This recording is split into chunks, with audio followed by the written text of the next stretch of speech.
Peggy 12.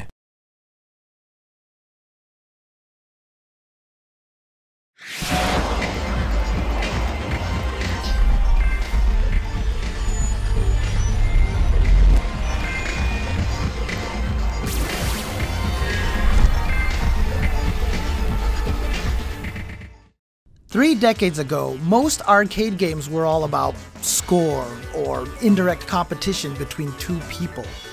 Today, head-to-head fighting games are a popular genre and also happen to fill sports stadiums with fans ready to watch high-caliber play.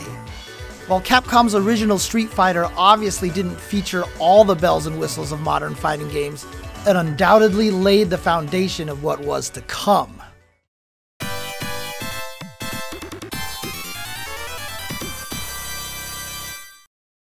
Now, as you might imagine, the original 1987 Street Fighter was a game of firsts. Players were introduced to both Ryu and Ken, the only two playable characters in the game. Player 1 is Ryu, and if someone else put in a credit and both started the game at the same time, the other person was Ken. The winner moved on to face the computer in a normal one-player mode, and you could not challenge that player again. That said, Street Fighter 1 did introduce the world to characters who would return in later games. Adon, Gen, Birdie, and the final boss, Sagat.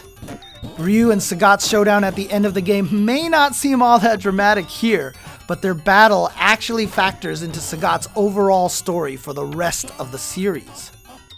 Other firsts for the series included bonus stages and victory quotes after you beat your opponent. But unlike Street Fighter 2, the Street Fighter 1 quotes were actually voiced, even though everybody had the same win and loss quotes.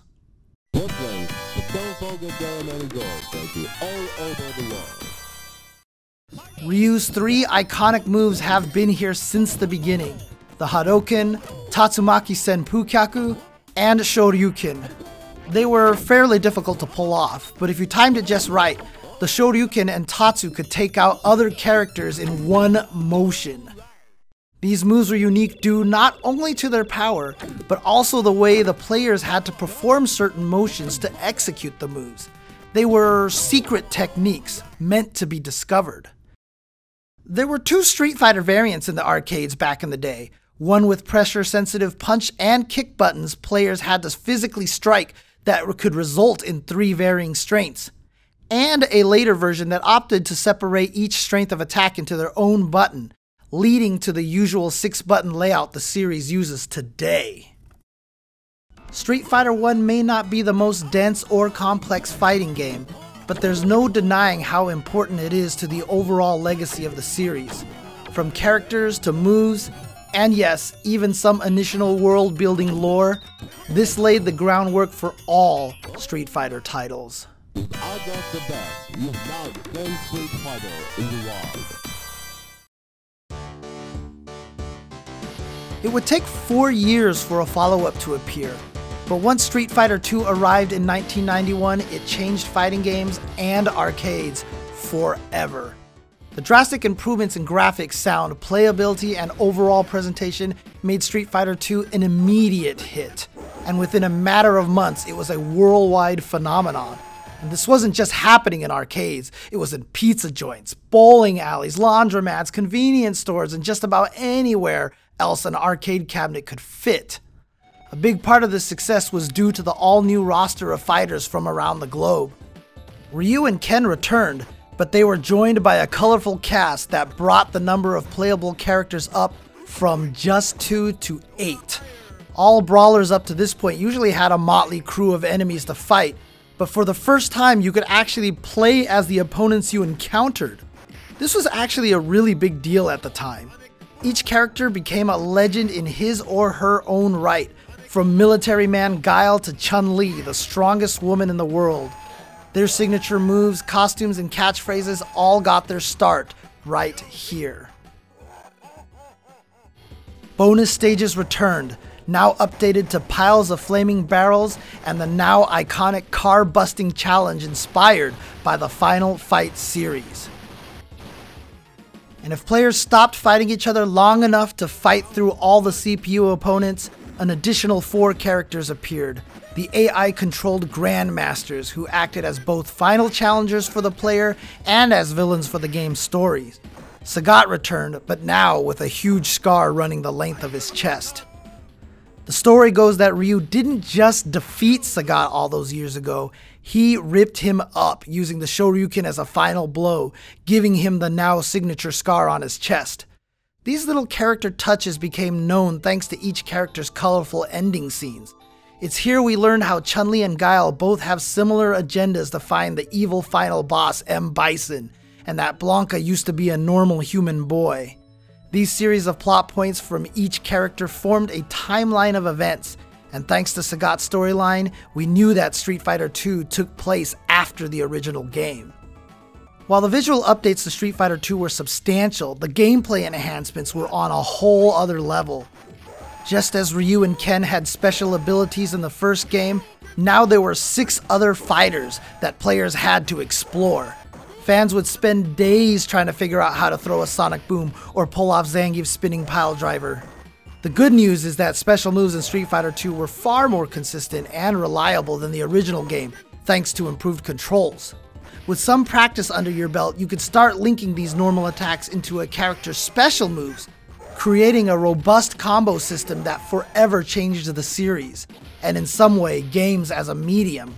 The ability to string attacks together like this enabled players to create their own playstyles and express their personalities through in-game combat.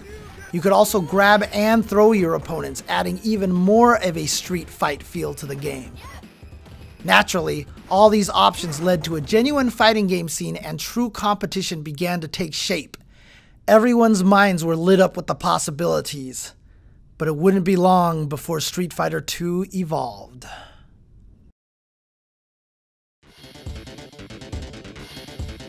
Street Fighter II Champion Edition released in 1992 with 2 huge updates. First, the 4 boss characters from the original version were now playable characters, bringing the playable count up to 12.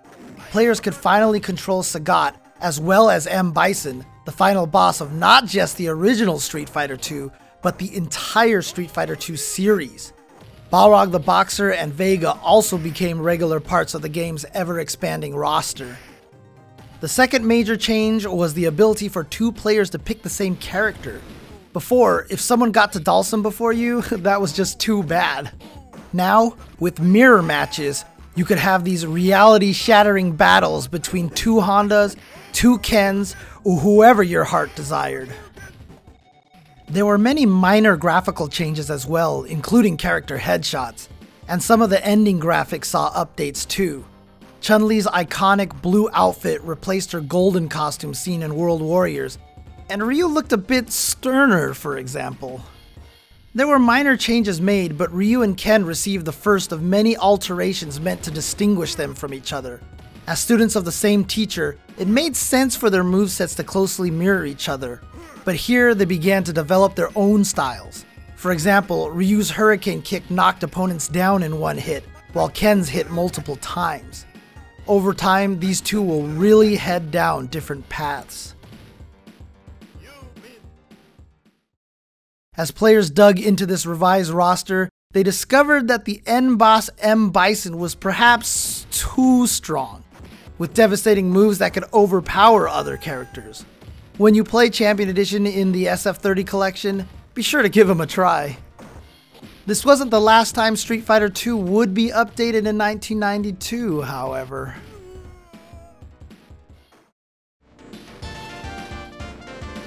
Hyper Fighting debuted later in the same year, acting as a more thorough update of Champion Edition. The primary change was to the game's battle speed, which was cranked up to make competition more hectic and fierce. Most characters received new default colors. Check out Guile's blue camo, for instance. Further adjustments were made to the roster, with some receiving all new moves. Chun-Li could now throw a fireball, but this Kukoken is still a work in progress. Zangief received a second lariat that was much quicker and could slip through sweeps. This version of the game revitalized the competitive arcade scene in many ways. It was rebalanced based on feedback to Champion Edition, and new techniques were continually being discovered. The extra speed also added a new layer to the game that most pros really enjoyed.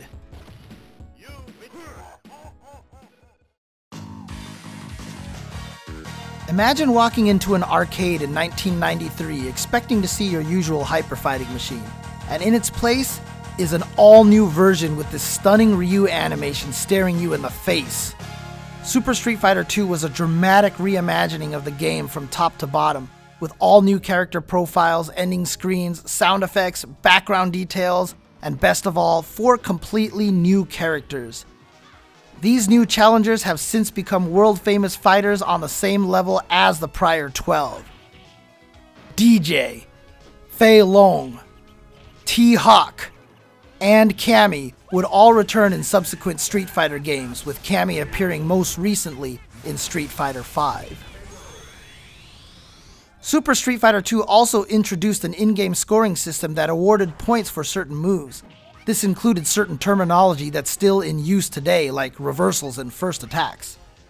The 8-player tournament battle variant of Super Street Fighter II lives on through the local networking capabilities of the Nintendo Switch, just like those gargantuan old setups from the 90s.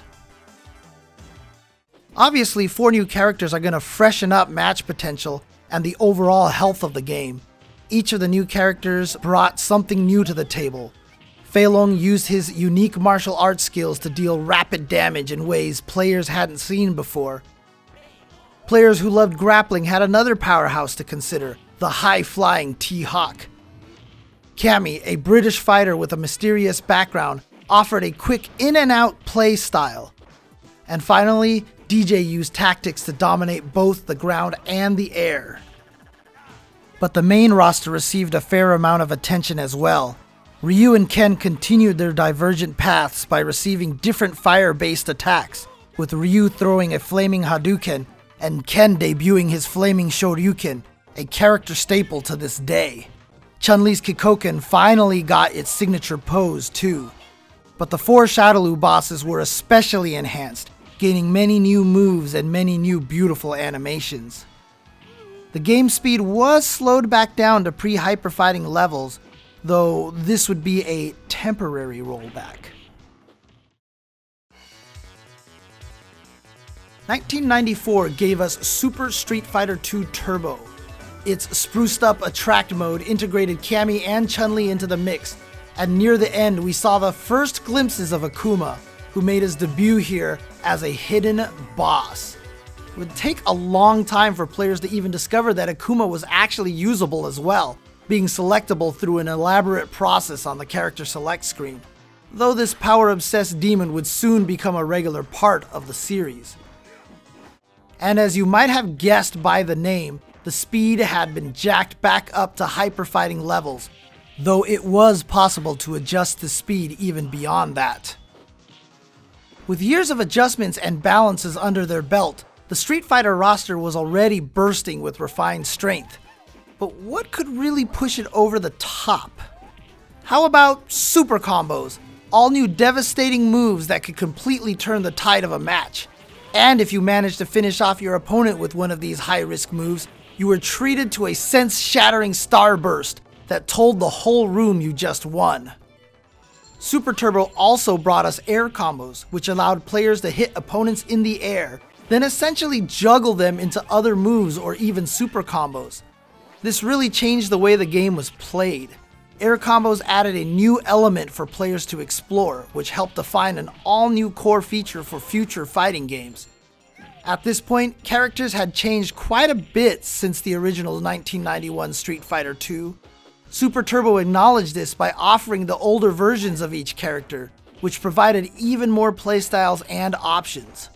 One interesting result of this move was that the original version of Sagat within the world of Super Turbo turned out to be one of the strongest characters in the game. He was even soft-banned in Japanese tournaments.